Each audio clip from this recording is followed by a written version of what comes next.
Shalom!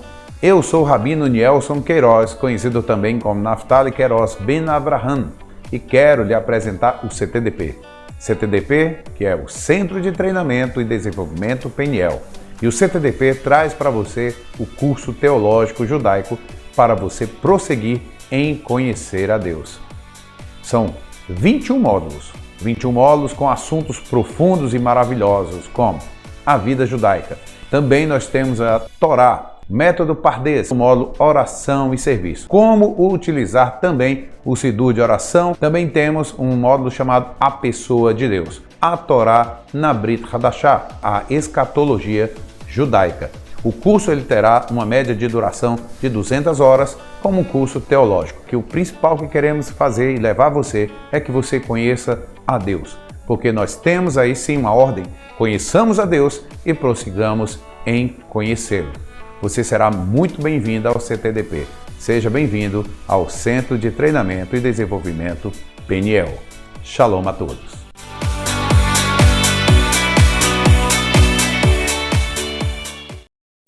Shalom a todos nossos queridos Ahim, nossos irmãos que estão hoje conectados aqui conosco. Shabbat Shalom.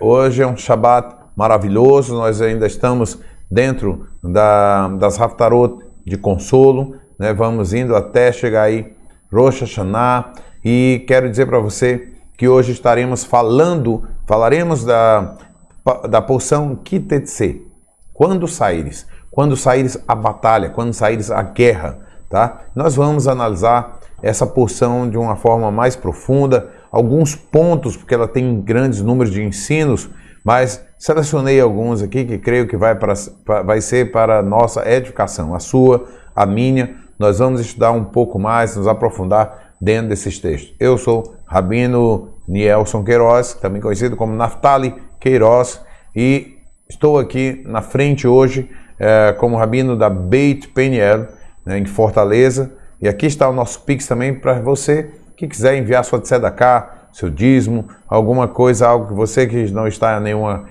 lá no momento e assim tem se alimentado espiritualmente dos nossos ensinos. Coloco diante de você aqui a possibilidade de você também estar nos abençoando e sendo abençoado dentro de tudo aquilo que a Peniel está conquistando. E aí você faz parte disso, tá? Que até não possa bendizer a sua vida assim grandemente. Coloca aqui também o endereço da Keilat Torah Chaim, né? Que está ali na direção do Mevasset James, em Recife. Aí tem um endereço, né, que está no Porto da Madeira, lá em Recife, na Avenida Beberibe 2899, e aí você pode entrar em contato com o James. Futuramente nós vamos colocar também o telefone de contato do James, para que você possa assim entrar em contato com ele ou ir por esse endereço e conhecer o trabalho que está sendo feito ali, para você também que está em Recife. Amém? Que o Eterno lhe abençoe grandemente. Nós vamos então entrar com os nossos slides e o nosso estudo hoje da Parashá Kitetse. Kitetse, quando saíres para uma guerra. Essa guerra, e o que fala essa porção de quando você sair, não é somente essa guerra que a gente pensa de nações, né? A guerra como povo, mas também uma guerra individual. Veja só, a gente aqui no Humash tem um detalhe muito interessante, que ele vai falar sobre o nome da Parashá. Então veja bem, eu vou botar o slide, eu fiz o slide também dessa informação, tem aqui. Uma alma nunca esquece, mesmo depois que ela desce em um corpo, enfrentando a luta contínua entre o cotidiano e o sublime. A alma preserva uma força interior inquebrantável e uma impenetrabilidade a tudo que possa detê-la em sua missão. Esta é a mensagem da nossa Parashá. Se vocês saírem, Kitetse, para a guerra, ou ao sair de sua morada celestial, para entrar em um corpo com o intuito de operar a guerra entre o material e o espiritual, a alma permanece ciente, nunca se esquece do fato de que cada obstáculo pode ser vencido. Ao meditar sobre este ponto, nós sempre podemos estar acima de nossos inimigos, transcender cada adversário. Adversário, você sabe que em hebraico significa Satan, né? Satan. Então você tem esse adversário material e santificar o mundo físico com bondade e espiritualidade. Está baseado em Sihot de 10 de Elul e Shabbat Parashat Ki-Tetzet 5751. Então ele vai dizer que nós, quando vamos nascer, né, nós olhamos e sabemos que estamos vindo para uma batalha, para retificações, para fazer o tikkun deste mundo. Então, é para isso que nós estamos aqui, tá certo? E nós vamos vencer. Lógico, em tudo nós temos luta. O desafio, né, de estar, eu posso dizer o meu desafio, de estar à frente de uma Kehillah, né, de todo um período em que nós estamos, vou dizer, nós estamos em uma transição, porque nós estamos levando pessoas a uma transição, né? Hoje em dia está muito falado, está muito batido nas redes sociais, está havendo um despertar a questão da figura de Jesus e Yeshua, né? Nós vamos colocar agora aqui no nosso canal também um vídeo, e eu creio que colocarei na descrição dessa aula hoje, né? O link do vídeo, que é Jesus versus Yeshua, porque as pessoas hoje estão percebendo uma diferença de um personagem que Roma criou e botou o nome de Jesus para aquele que foi e veio, que nós falamos no primeiro século, e se mostrou como o Mashiach, Ben Yosef, o sofredor, ou como conhecido no Talmud, o leproso estudioso. E aí este Yeshua hoje está sendo revelado. Lembro-me até de Yosef, quando estava no Egito, e chegou o tempo dele tirar as suas vestes e mostrar que ele era o judeu, né, vou dizer assim, filho de Israel, e aí ele se apresenta para os seus irmãos. E é isso que eu acredito que está acontecendo no nosso tempo agora. Começa um despertar para que o próprio povo de Israel comece a perceber Yeshua e não olhar mais para um Jesus, onde há muitas incompatibilidades, né, de Jesus ser um homem que nasce, mas só por uma mulher, ele não tem um sêmen humano, mas como não tem, se Paulo diz em Romanos, lá no capítulo 1, verso 3, que segundo o espermatos ele é nosso irmão, que João diz que é aquele que diz que ele não vem em carne como homem, esse é um antimessias. Então assim, ora, quem diria que ele não vem em carne, né? A questão é, ele não veio como um homem natural? Esse é o ponto que tem se pegado aí, e por que os judeus têm, muitas vezes, né, a grande maioria, rejeitado, porque tem mitos aí, e não realidade daquilo que foi prometido pelo Eterno, pela Torá e pelos profetas. Então, quando você crê dessa forma, você está desfazendo daquilo que o Eterno falou no Tanar, né, nas Escrituras, a respeito do Mashiach. Então, vamos lá. Continuando aqui, então, o que acontece é que a nossa alma pré-existente, ela sabe dessa batalha. E nós temos, chegando lá, antes de nascer, dizendo, vamos lá, vamos para essa guerra. E ao sair para a batalha, o Eterno nos dá instruções. E é isso que a porção que Tetzet vai nos trazer. São várias instruções, né, de várias formas, em várias áreas da nossa vida, ok? Então nós vamos ver quando o texto inicia e que sai a guerra, e aí você vai ver uma mulher bonita que é cativa dessa guerra. Então vejamos aqui o que é que vai ser mostrado a respeito dessa mulher. Parashat Ki-Tetzet é sempre lida durante o mês de Elul.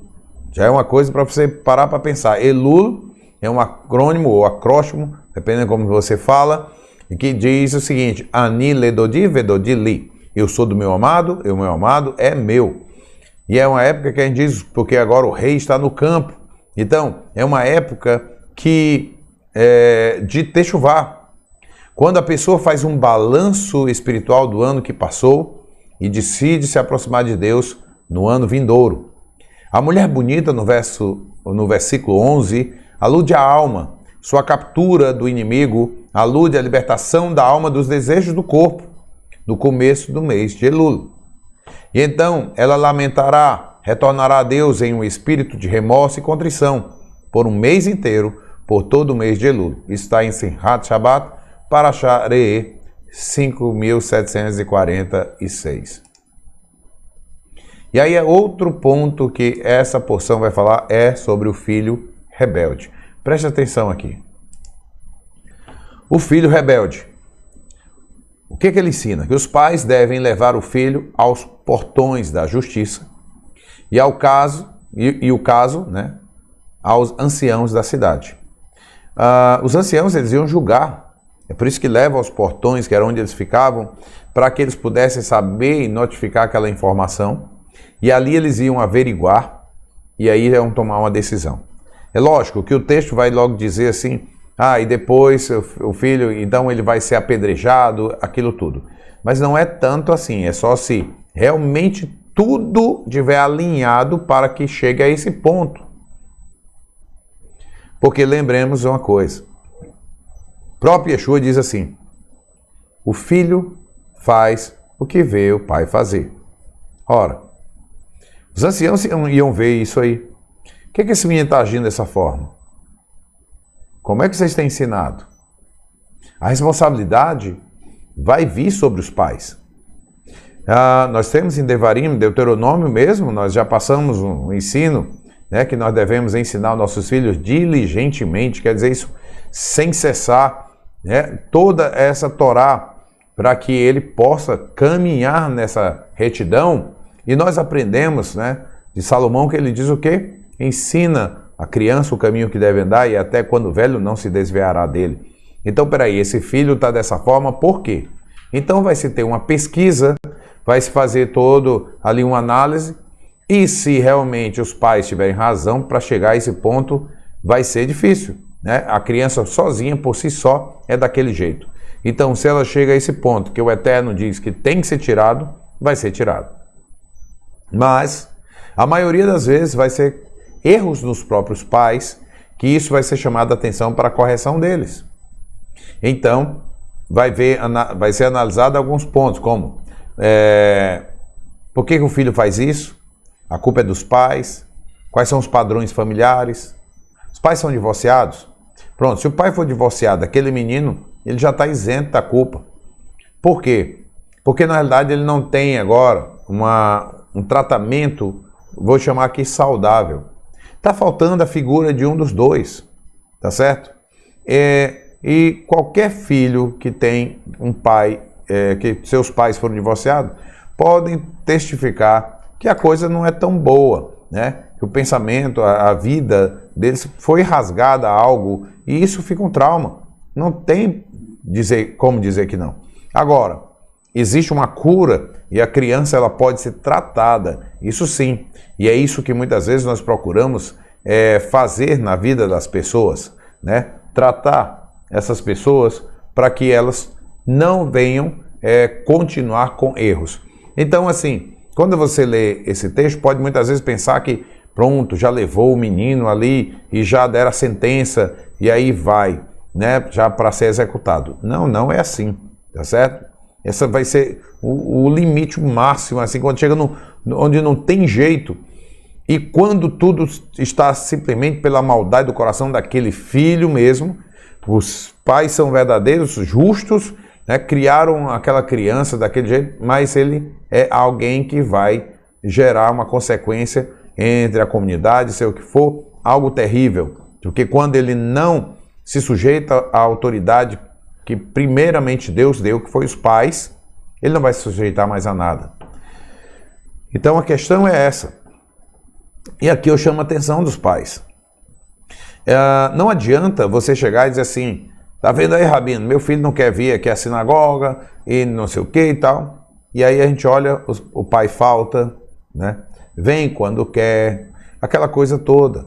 O filho está seguindo apenas um padrão dele. Ou muitas vezes o filho chega e diz, não quero mais ir. O pai até vem, a mãe. Só que o que acontece é que muitas vezes o pai e a mãe estão sendo tesourado ou mesmo fatiado na mesa na hora do alimento ou outros momentos em que os pais estão tesourando a direção da sinagoga. Aí você não sabe por que os filhos depois não querem ir mais. Ele vai dizer assim, para que eu vou para um lugar desse?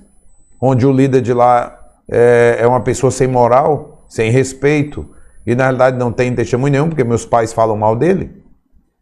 E aí, na verdade, depois querem requerer dos filhos algo que eles não deram, ou pelo menos atrapalharam.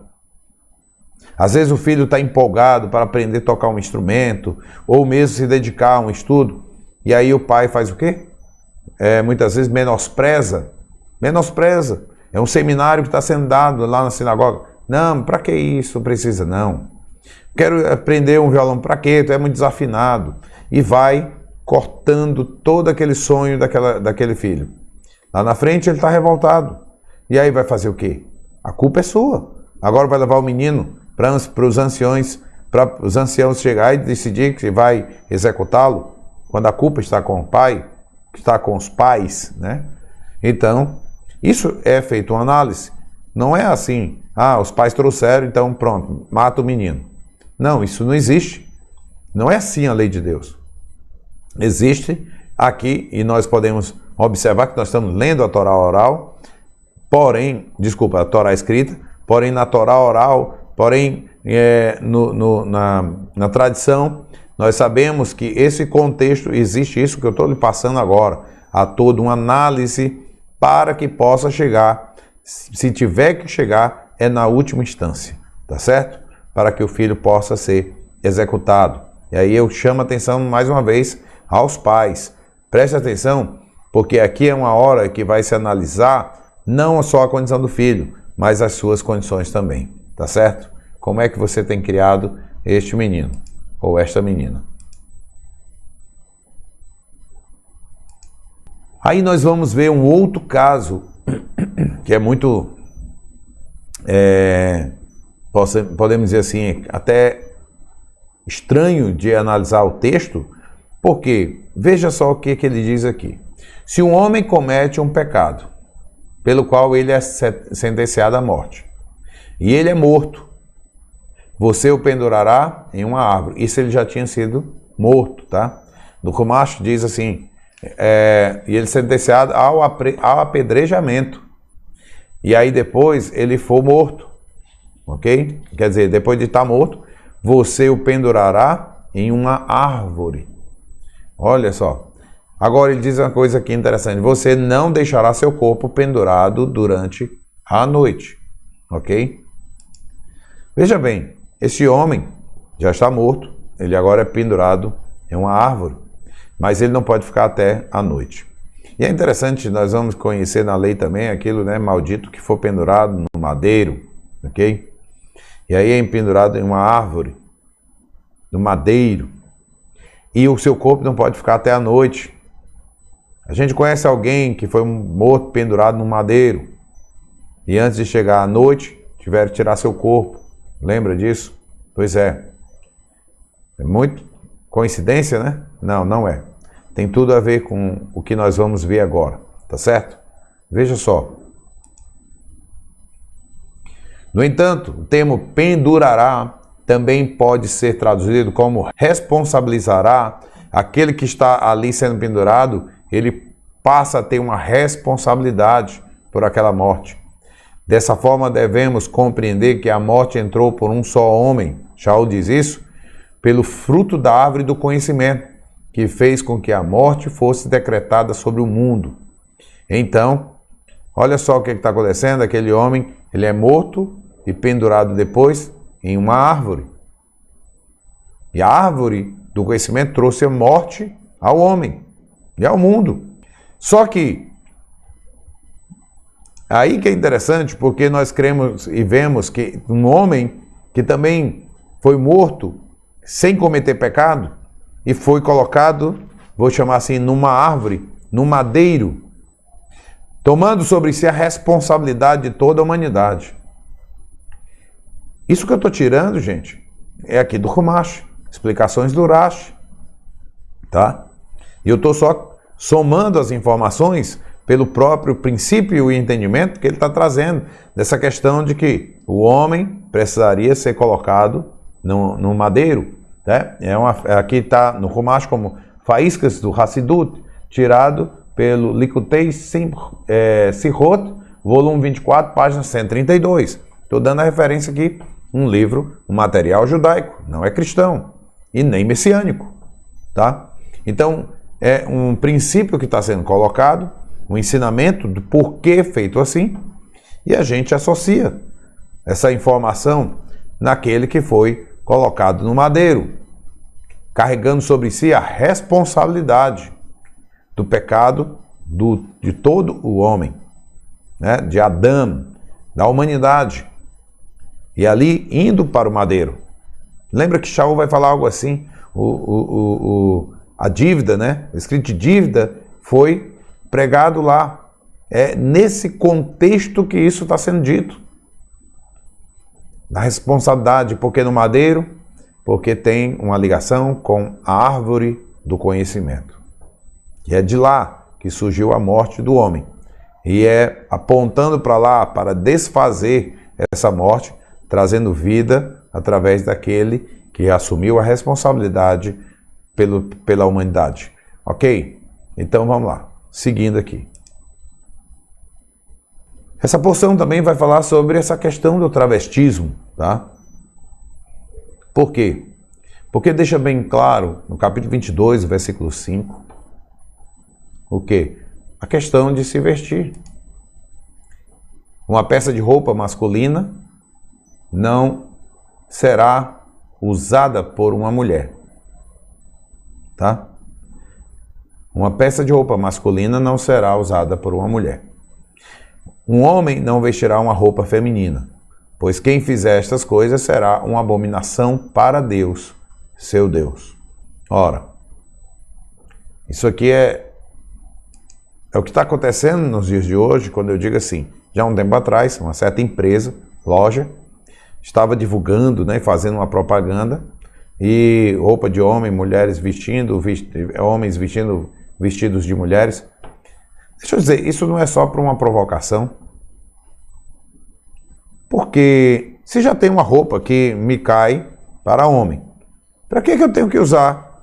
Roupa é roupa. E por que eu tenho que usar uma roupa que ela tem um corte para a mulher? O corpo do homem tem umas estruturas totalmente diferenciadas do corpo de uma mulher. Eu vi alguém dizer o seguinte, né, que hoje existe uma discussão aí em cima disso, mas que daqui, por exemplo, se o mundo durar mais 1000 anos, não vou botar 1000 anos não, vamos botar aqui 400 anos, e os arqueólogos que digam isso, quando eles escavam e veem uma ossada, eles dizem, isso aqui é uma ossada de uma mulher, essa aqui é uma ossada de um homem. Eles não viram pela roupa, eles viram pelos ossos, porque meus ossos indicam que eu sou do sexo masculino. Não adianta eu fazer mirabolâncias de pensamento, né, que eu sou isso, sou aquilo, porque na verdade o meu corpo, o meu DNA, a minha estrutura, eu tenho que tomar cuidado pela questão da próstata, a mulher, pela questão dos seios, do útero e outras coisas mais, porque nós carregamos no nosso corpo o que nós somos. Então não existe um acaso, porque dentro do judaísmo nós cremos que nós escolhemos, né? Até, como foi dito aqui, sabemos que vamos para uma guerra, a família que vamos nascer, nos foi colocado antes, previamente, e a gente decidiu, não, eu vou ali. E isso é interessante, porque na realidade fomos feitos o macho e fomos feitos fêmeas, ok? Existem as distinções. Aí eu venho como homem, eu preciso me vestir como homem. Fora disso, abominação diante de Deus, é o que o texto está dizendo. Não sou eu que estou falando, estou só explicando o que o texto está dizendo, tá certo? Torá. Se alguém quer se levantar contra a Torá, se levante contra os princípios que Deus ensinou, tá certo? Aqui tem muita coisa que está, inclusive, dentro da nossa Constituição, dentro das nossas leis, que são copiadas. Mas tudo bem. Agora, está lá dizendo, né, que o homem não vai se vestir com roupas de mulher, nem mulher deve se vestir com roupas de homem. E aí pega um negócio que é interessante. eu vou trazer isso no contexto judaico. Tzitzit, tzitziot, que estão nas bordas de um talit. O Eterno manda com que nós usemos para que não andemos segundo as nossas vistas, ok? Pecado que homens estavam cometendo e acabaram se relacionando em prostituição porque olharam as mulheres muito bonitas.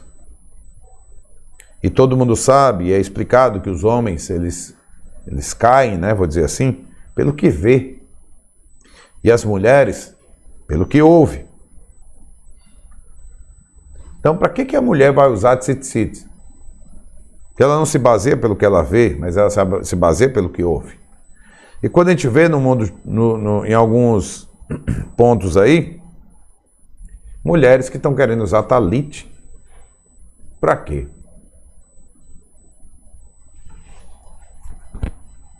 Querem usar aquilo que Deus determinou aos homens. Paulo deixa isso bem claro lá, Saulo deixa bem claro isso no texto de Coríntios, que a mulher que tem um cabelo comprido, ela deve colocar um véu. Se ela não quiser usar o véu, que ela também raspe a cabeça. E ele diz que o homem é desonroso orar com a cabeça coberta. Aí todo mundo reclama do kippá, vai falar, pensar que é o kippá, ou quando muitas vezes eu pego o talit e põe por cima. Mas no verso 14 ele diz assim, porque o homem sabe que ele usar o cabelo comprido é desonroso. Então é desonroso para o homem ter o cabelo comprido, tá certo? É isso que ele está falando lá em 1 Coríntios. Preste atenção no texto todo, leia o capítulo inteiro para compreender o que está sendo dito. Então não precisa ninguém estar indo para um lado ou para o outro. Olha, no judaísmo, considera-se que a mulher ela está mais elevada do que o homem. Por isso ela não precisa de alguns alguns materiais, como mulher não precisa usar tefilim, o homem precisa, né? Hoje é Shabat, a gente não usa. Mas a mulher não usa tefilim. Quem usa é o homem. A mulher não precisa do talit, nem ficar tendo todo tempo ali diante dela, né, um aviso, olha, não peca, não ande pelos teus olhos, mas olha para os mandamentos. Ela não precisa disso. Então nós não estamos falando daquilo que é mais importante ou menos importante, que o homem é mais importante, que a mulher não é mais importante, que a mulher é mais importante que o homem. Essa briga não existe. O que existe são papéis, responsabilidades. Numa empresa, se todo mundo fosse diretor, quem é que ia fazer a produção? Todo mundo é importante. Agora, a questão é que o sistema injusto que vivemos é que faz com que um pareça ser mais importante do que o outro. Pareça ser. Tá certo? É lógico. Quem vai galgar algo mais alto é aquele que se dedicou mais em estudos dentro daquela posição que ele tem que tomar. Então, o que eu até estou querendo dizer é isso. Não assume o papel que eu não te dei. Você tem um papel muito especial na Terra. Se alguém desvaloriza, não sou eu. São vocês aí. Mas o seu papel é muito importante. Então, fazer o contrário, aqui diz, nessa porção Kitztetse, que é uma abominação para o Eterno. E aí temos um outro ponto aqui que é o recato. Ora, capítulo 23, versos 18 e 19. Nenhuma moça judia será promíscua, né? Então, a gente vai ver essa questão do recato. E é bom essa palavra aqui, recato, mais do que tsiniut. Ou a gente pode jogar as duas coisas ao mesmo tempo, porque o que eu quero tocar é o seguinte. Recato e tsiniut não deve ser somente externo. Tá? Porque coloca lá o seu véu, o seu lenço, né? Aí coloca a roupa toda fechada. Mas o homem, ele se agrada pelo que vê, né? Mas a mulher, ela lança sobre o homem pelo olhar também. Eu, quando solteiro, andando para a escola, para as coisas, eu percebia quando uma garota estava...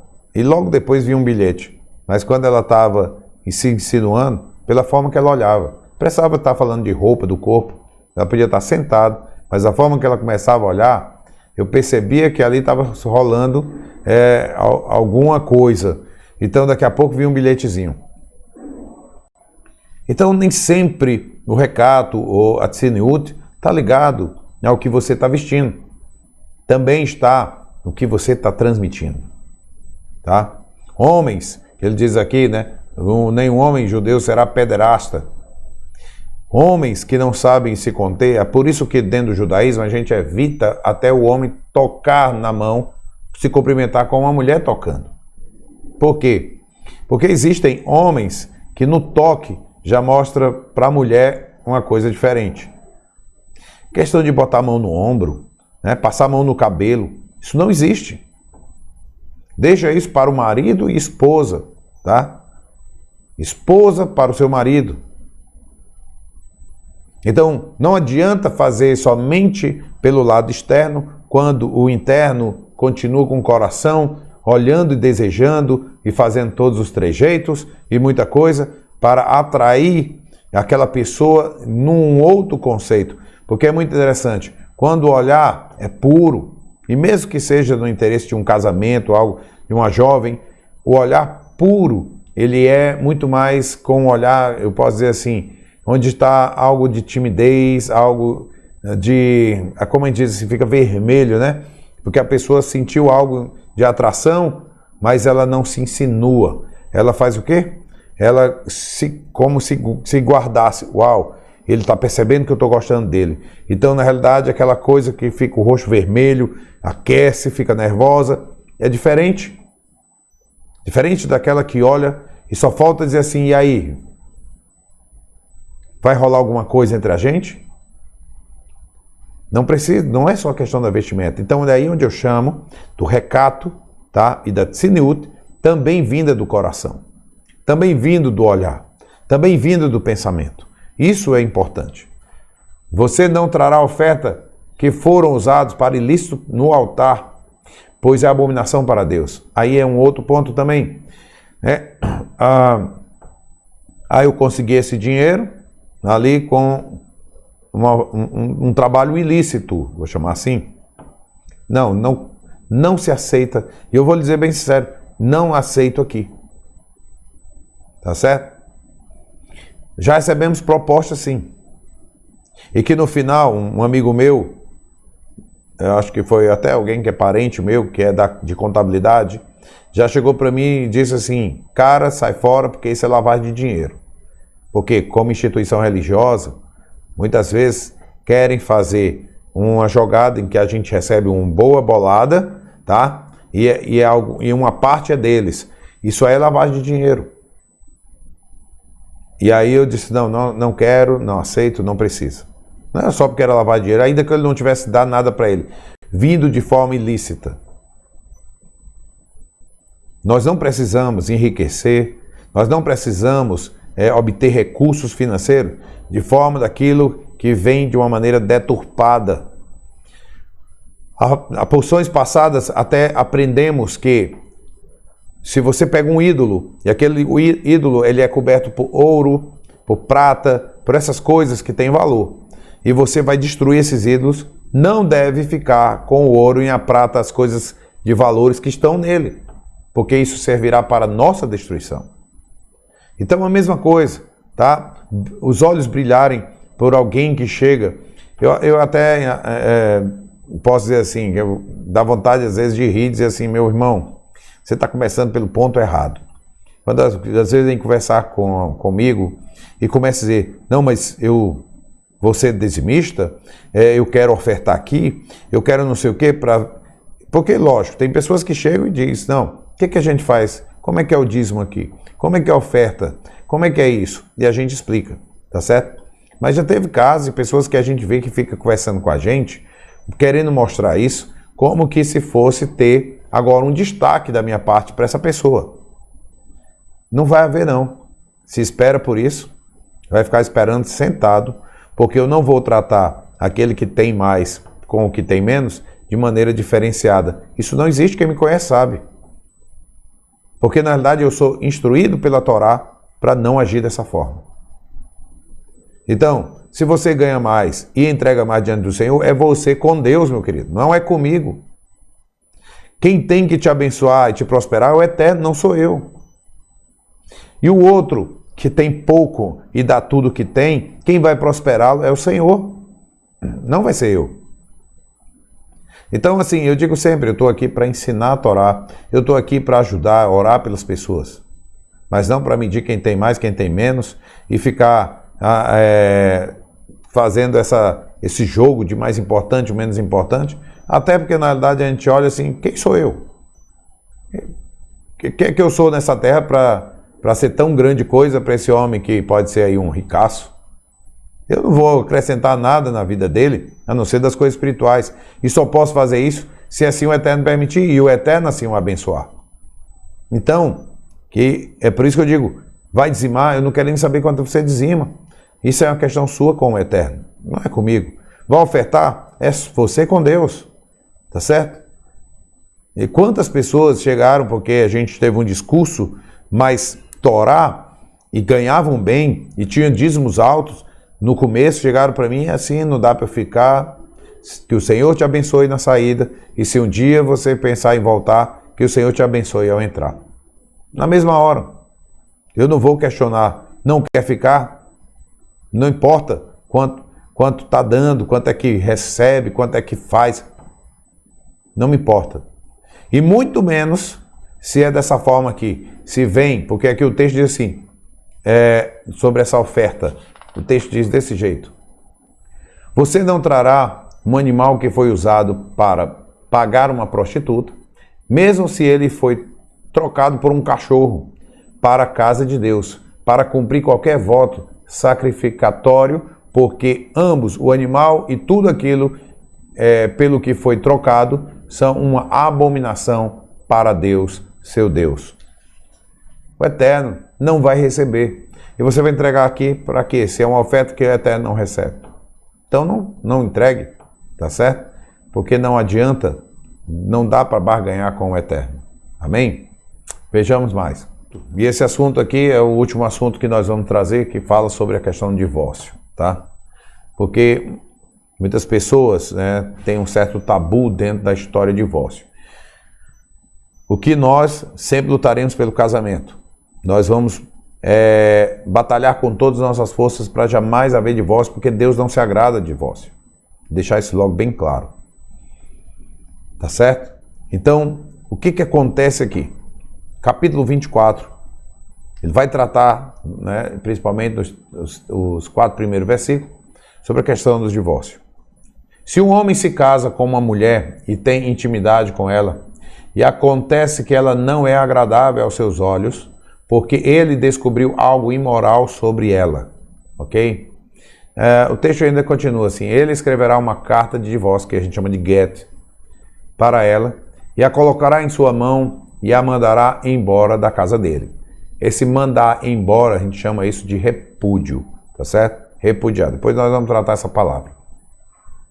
Aí o texto ainda continua no verso 2, dizendo assim, se ela sair da casa dele e se casar com outro homem, e se o último marido a odiar, e escrever uma carta de divórcio, a colocar em sua mão e mandá-la embora de sua casa, ou se o último homem que a tomou como esposa morrer, seu primeiro marido que a mandou embora não poderá tomá-la novamente como sua esposa, depois que ela ficou impura para ele, pois isto é uma abominação aos olhos de Deus, e você não trará pecado para a terra que o Eterno, seu Deus, está dando a você como herança.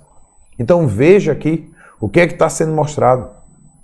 O que eu vejo muitas vezes em alguns lugares aí, é que as pessoas dizem que ficam orando a Deus para pegar aquele marido ou aquela mulher, né, que já está até num outro matrimônio, ou com outro relacionamento, e trazer de volta para aquele marido. A palavra está dizendo que ela não pode voltar para ele. Se ela já está hoje com outra pessoa, dentro de um casamento, dentro de um reconhecimento ali, que já está com aquele homem vivendo, né? Porque às vezes a gente está falando de casamento aqui, principalmente aí fora, né? Hoje casamento, existe essa união estável, mas biblicamente Inclusive, se você começar a ver o texto, lá que aquela mulher formosa diz que o homem vai cortar todo o cabelo, tirar as unhas dela, vai desfigurá-la, para ver se ele ama a alma dela. Esse é o intuito. E depois que ele realmente decide casar com ela, ele diz então, ele terá relacionamento com ela e ali está casado. Tá? Então, a comunidade começa a ver que aquela pessoa, elas estão juntas, elas estão vivendo juntas, marido e mulher, casado. Aí tá a pessoa lá pedindo a Deus que separe, mate o outro, porque tem gente que faz isso, tá? E aí a pessoa vem que quer voltar para aquele. Não, pela Torá, não deve acontecer. Aí aqui tem outro ponto, vamos lá. O que é que dá autoridade então para ele dar um get, tá? Ele diz o seguinte: se ele descobriu algo imoral sobre ela, tá? Depois de já ter casado, ter tido intimidade, porque aí sim fechou o casamento. Você vê o texto diz isso: se um homem se casa com uma mulher e tem intimidade, aí ele, vamos dizer assim, ele selou aquele casamento, tá?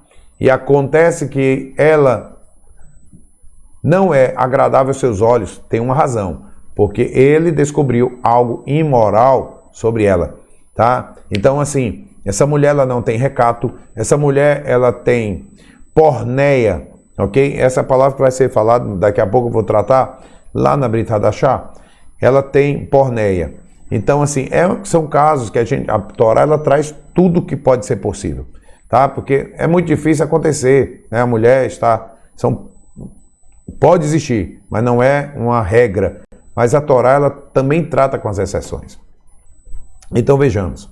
Eu conheci casos assim, mulher totalmente em um trabalho que a gente estava, e eu soube, né, de um problema que essa mulher ela tinha um vício de pornografia, ok? E o marido já tinha pego. E aí ela se arrependeu, chorou, fez um monte de coisa, ele deu uma chance. E descobriu que ela continuava com isso. E até pior do que antes, né? Então, o que isso faz com isso? Aí, é esse caso, ele poderia chegar e dar um get. Ele poderia fazer uma carta de divórcio, entregar na mão dela e mandá-la embora, tá certo? Então, assim, isso acontece. É lógico que ela não chegou a cometer um adultério, porque quando entra em um adultério, tá certo? A questão ali, e a gente vai ver mais também aqui na palavra, ensina que se encontrar o homem com uma mulher e eles casados, eles vão os dois para a morte, né? Hoje em dia acontece isso? Não. Mas a punição acontece vindo da parte de Deus, você pode ter certeza disso. Então, pode dar carta de divórcio? Sim. E aí envia essa pessoa para fora de casa. Beleza. Existem pessoas que têm um pensamento que é que o homem descobriu que ela não era virgem. Mas vejamos um problema aqui. Se eu pegar e disser assim, não, esse homem agora deu uma carta, um get, porque ele descobriu que essa mulher não era virgem. Então, isso autorizou ele dar a carta de divórcio. Será mesmo? Porque tem uma questão de que essa mulher que recebeu essa carta de divórcio, ela vai casar com o segundo. E o segundo pode dar uma outra carta de divórcio, que ele diz assim, se ele se aborrecer dela, porque descobriu alguma coisa de novo. Mas espera aí, ela está vindo de um primeiro casamento. Então, quando ele está dando, não é porque ela não era mais virgem, porque ela já tinha tido um casamento. Então, na verdade, é porque aquele mesmo problema do primeiro divórcio, ela estava trazendo também para o segundo casamento dela. E disse, se ele morrer, então ela tem que ir agora para onde? Para um terceiro marido, mas não pode voltar para o primeiro. É isso que a Torá está dizendo. Aí você pergunta, Rabino, mas como é que é isso hoje? E no período de Yeshua falou sobre isso, né? Porque vão logo questionar a respeito do que Yeshua falou disso, do divórcio. Hoje vamos ver aqui então. E aconteceu o quê? Concluindo Yeshua, isso aqui eu copiei da Bíblia online, e aconteceu que concluindo Yeshua esse discurso, saiu da Galileia e dirigiu-se aos confins da Judeia, além do Jordão. E seguiram-no grande multidão e curou-os ali. Então chegaram ao pé dele os fariseus. Essa palavra tentando, né, é meio estranho, porque quando você está junto com os judeus, o que existe são questionamentos, não só com a palavra tentando, né, é questionando. Por quê? Porque às vezes precisa se entender, eu vou já explicar o que está havendo aqui, tá? questionando, dizendo: é lícito ao homem repudiar sua mulher por qualquer motivo? Preste atenção à pergunta.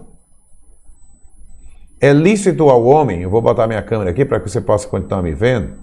É lícito ao homem repudiar sua mulher por qualquer motivo? Vejamos. Lá em Moshe diz o seguinte: se o homem se casa com a mulher e tem intimidade com ela e acontecer que ela não é agradável aos seus olhos, porque ele descobriu algo imoral sobre ela. Não é qualquer motivo, porque ele descobriu algo imoral sobre ela, tá certo? Não é qualquer motivo. E a pergunta aqui é: repudiar a sua mulher e não é divorciar. Repudiar não é divórcio. Repudiar é você pode repudiar sem divorciar, que antigamente tinha uma palavra, se eu não me engano, era tá desquitado, não era divorciado, era separado. Então, somente separado. E aí o que acontece? Ele está falando repudiar. Tinha que dar carta de divórcio e mandar embora. Esse mandar embora é repudiar. A carta de divórcio é o que legaliza a saída dela. Então aí ele está somente assim: é lícito o homem repudiar sua mulher por qualquer motivo? Mandar embora por qualquer motivo?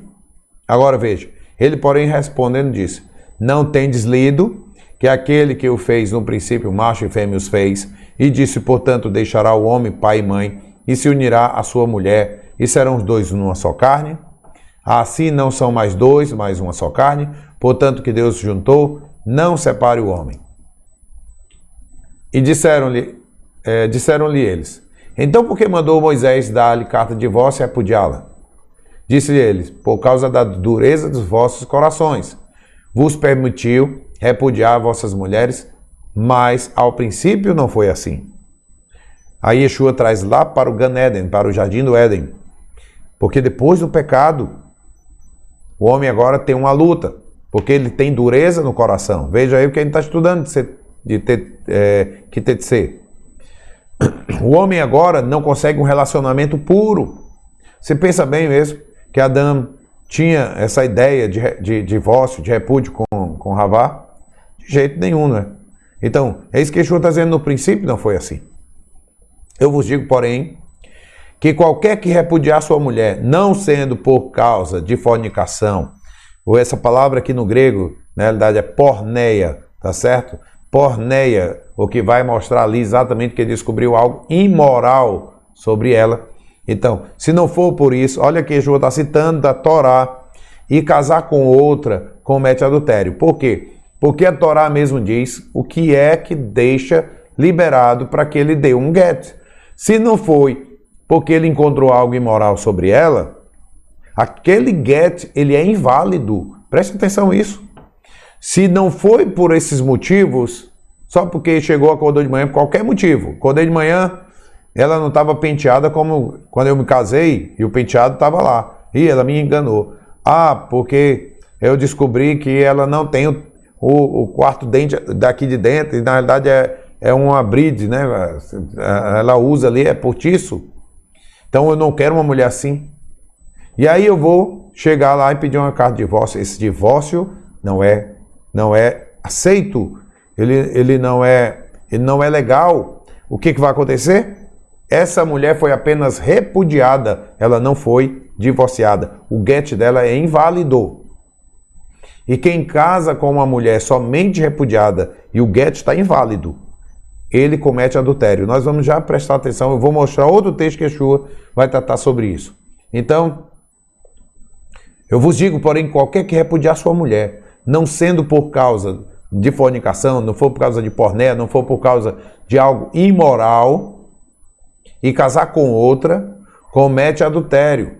E o que casar com a repudiada também comete adultério. Olha só, vejamos aqui, Mateus 5, 31, 32. Yeshua também está ensinando sobre esse assunto. Também foi dito: qualquer que repudiar sua mulher, dê-lhe carta de divórcio. Está vendo que a palavra repúdio não quer dizer de divórcio? Por isso que eu estou trazendo esse texto. Se vai mandá-la embora, dê carta de divórcio. Eu, porém, vos digo que qualquer que repudiar sua mulher, a não ser por causa, de novo ele confirma aqui no texto de Mateus 5, não sendo por causa da fornicação ou da pornéia, ou de porque descobriu algo imoral, faz que ela cometa adultério. E qualquer que casar com a repudiada comete adultério. Repudiada, tá certo? Por quê? O que a palavra repudiar? É opor, recusa, demonstrar rejeição, por repelir. Rejeitar o cônjuge de acordo com as formalidades da lei. Viu? Ó, tem uma formalidade da lei e agora você pode mandar separar-se do cônjuge por meio do divórcio. Separar por meio do divórcio. Mas tem gente que separa sem divórcio. Aí deixar que alguém ou algo fique só. Largar ou abandono ou desamparo. Separar-se. Isso é a palavra repudiar. Sem carta de divórcio. Então, eu dei a carta de divórcio. Mas qual foi o motivo? Foi porque não estava mais tendo compatibilidade. Não, isso não é motivo. Isso não é motivo.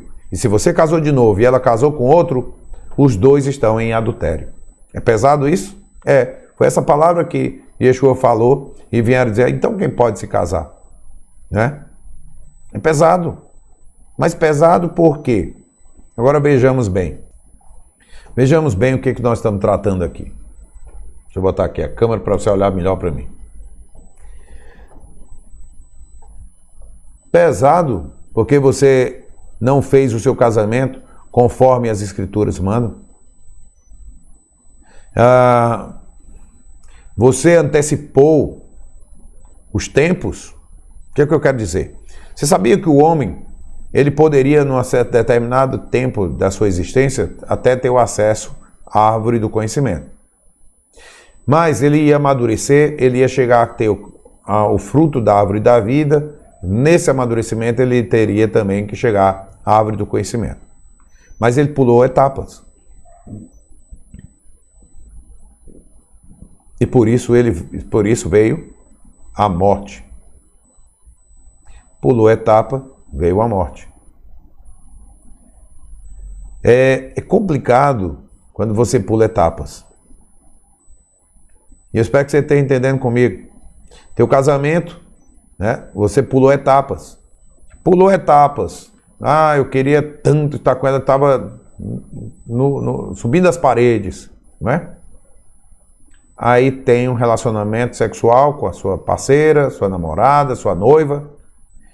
E aí depois acontece de aparecer, né, alguém vindo e brotando dentro dessa amada. Aí agora tem que corrigir, ajeitar tudo, vai para um casamento. E se não vai, é pior a coisa, né? Porque aí é falta de responsabilidade. E aí chega lá na frente, vai começar a querer separar dessa mulher. Não pode. Tá certo? Eu vou ter que carregar esse fardo. Transforme isso agora em bênção. Você pode. Sabia que você pode? Exatamente isso. Você pode transformar o seu casamento em bênção. A questão é você se submeter a Deus e ela também. E quando os dois se alinham com Deus, eles vão conseguir agora ser reparados de forma que vai haver alegria nesse casamento. O problema é que as pessoas não creem nisso. Mas se crescem, saberiam corrigir os seus casamentos. Existe um padrão para você poder conhecer aquela com quem você vai casar. Existe algo dentro de você que dá a certeza que aquela pessoa é, né? Como diz no judaísmo, sua alma gêmea. Tem sim. Então, assim, temos que acertar. Tem que se fazer a análise correta. Gastar tempo com a pessoa para conhecê-la de verdade e assim escolher de verdade e entrar. E erros são para ser consertados. Eu até recomendo aqui os homens que comprem, busquem um livro do Rabino Shalom Arush, tá? O Rabino, ele tem um material maravilhoso, um livro chamado Jardim da Paz. Jardim da Paz, de Shalom, você sabe, né? Saúda todos com Shalom. Shalom Arush, tá certo? Então você procura esse livro. E para as mulheres, e o homem não pode ler o das mulheres, nem a mulher pode ler o dos homens. Das mulheres, eu digo que também é do Shalom Arush, que é A Sabedoria da Mulher. São dois livros fantásticos.